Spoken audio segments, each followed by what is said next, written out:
Hello YouTube, this is Asatsu5 and today I got an awesome knife review for you today.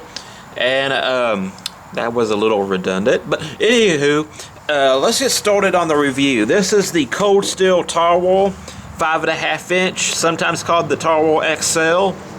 And before I get started on the review, I'm going to give you a little bit of background on this knife. This knife was inspired by an Indian sword called the talwar. Used in India. The early models were from around the 14th century. The classic time periods for this knife is the 1500s to the present. Something kind of interesting about this sword is that when the British colonized India or occupied India, they were fighting with the Sikhs, they were fighting with the native Indians, the India Indians, not the Native Americans, and they were so impressed with the talwar sword that they patterned their own cavalry sable after it.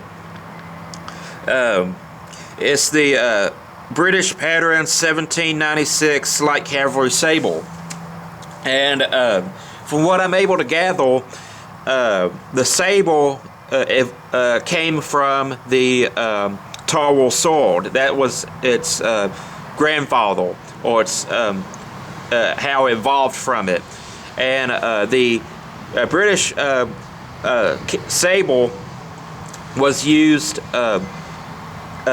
to fight the French Napoleon, and the French were so disgusted and horrified about the wounds provided by the light cavalry sable that they complained. They were like, hey, these British people, they're cutting us up, they're leaving nasty wounds, they're like impossible to treat, and they really didn't like the curved cavalry sable. And the French at the time used a straight sable, and it was mostly for thrusting.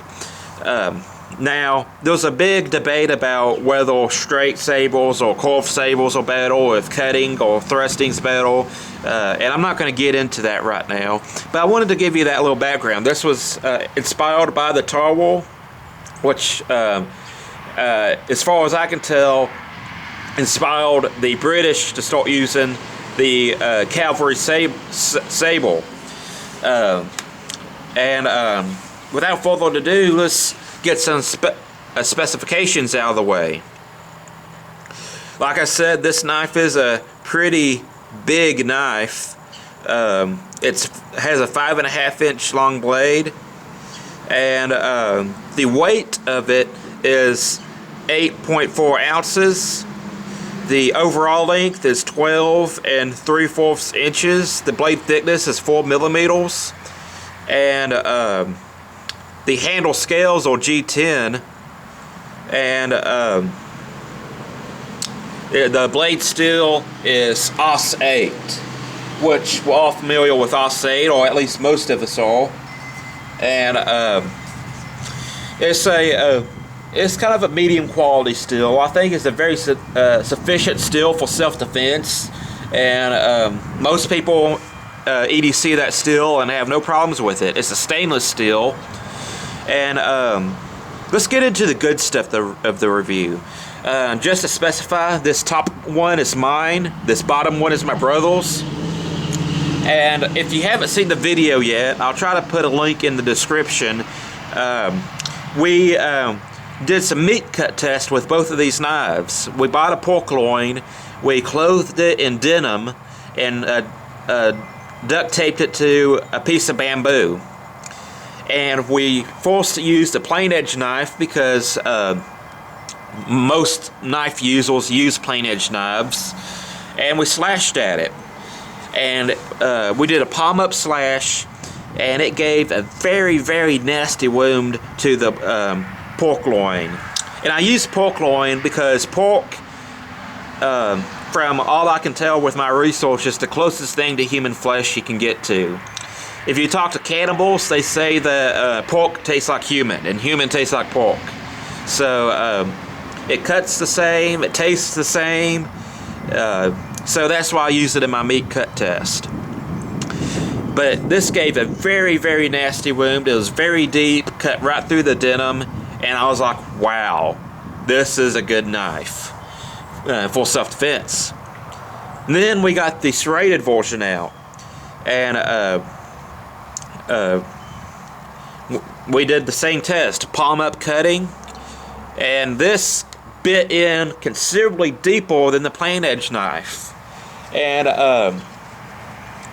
I had me and my brother had the opportunity to talk to Lynn Thompson at the NRA convention, the founder and CEO of Cold Steel, and we asked him, and obviously he's cut a lot more meat with knives than I have, simulating knife wounds.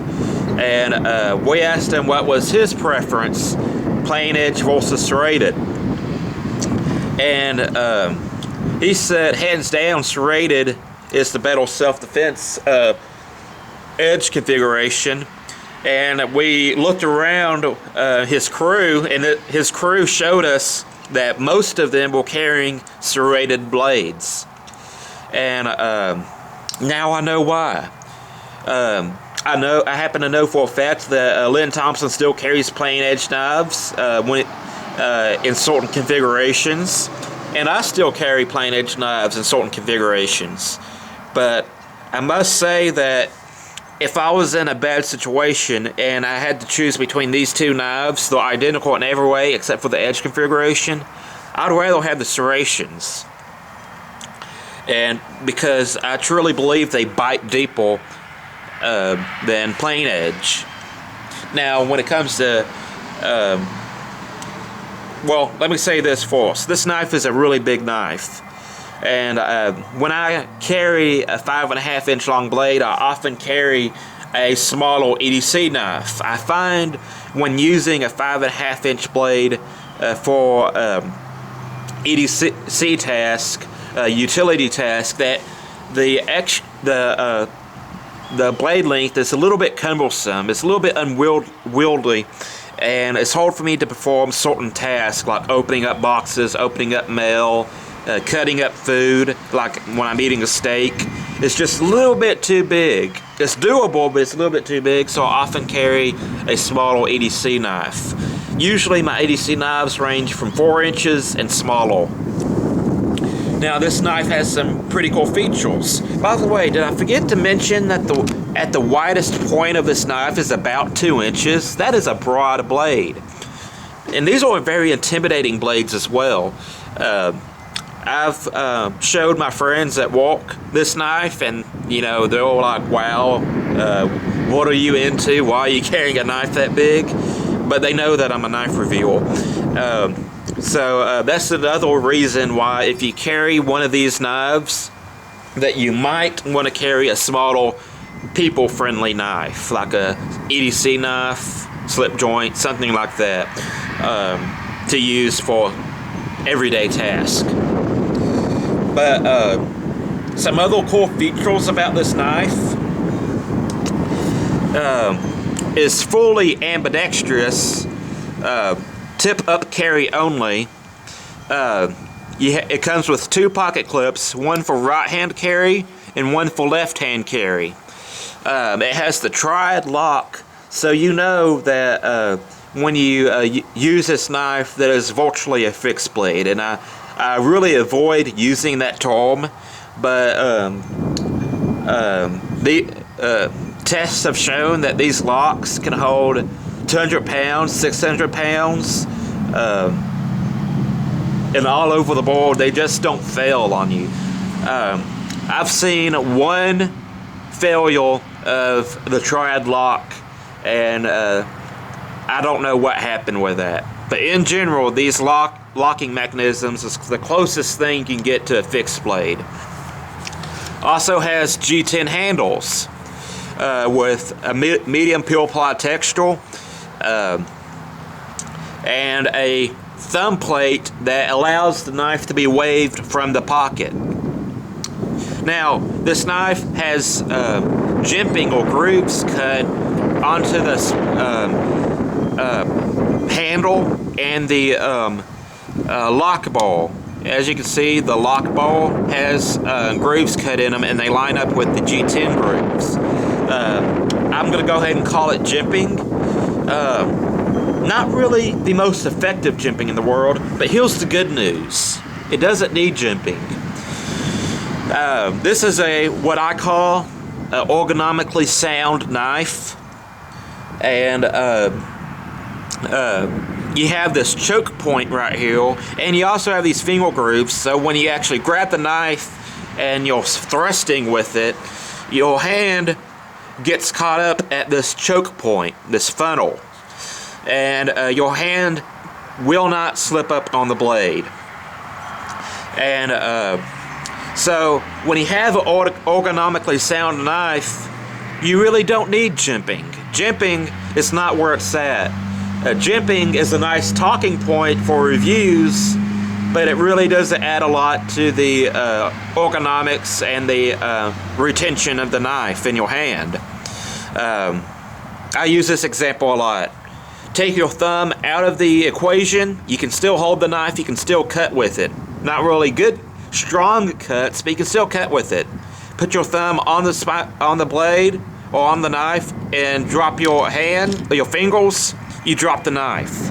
So jimping is not where the strength of your grip is. It reinforces your grip, but the real grip is right here, and with this choke point, your fingers are not going to slip up on the blade. It has no liners, but I really don't think it needs it. And that's about it. That's the review. Just to go over some talking points. When it comes to cutting meat and self-defense cutting, or even cutting fibrous material, the serrations are going to be where it's at. To some people, they're going to be harder to sharpen, but if you have the correct sharpening system, or if you're resourceful, you can sharpen serrations and keep them razor sharp, hair shaving sharp even, and you know, they're both going to be effective, but I think the serrated is the way to go if you want to buy this knife. Oh yeah, I almost forgot. This is why I do the talking points afterwards, just so I can go over in my head of the stuff I missed. And let's talk about the price of this knife.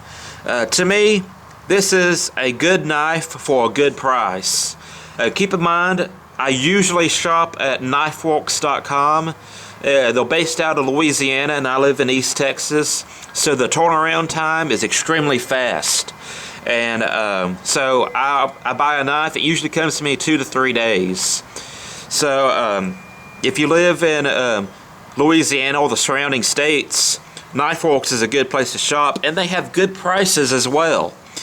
The suggested retail price for this knife is $184.95, but you're not going to pay that.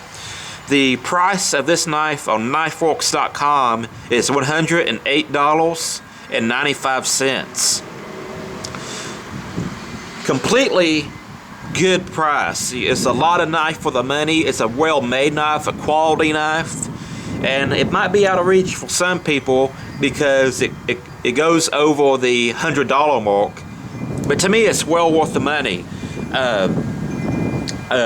When you're into hobbies like scuba diving, skydiving, dangerous sports, or if you're buying a self-defense weapon, it's my opinion that you don't cheap out on your equipment.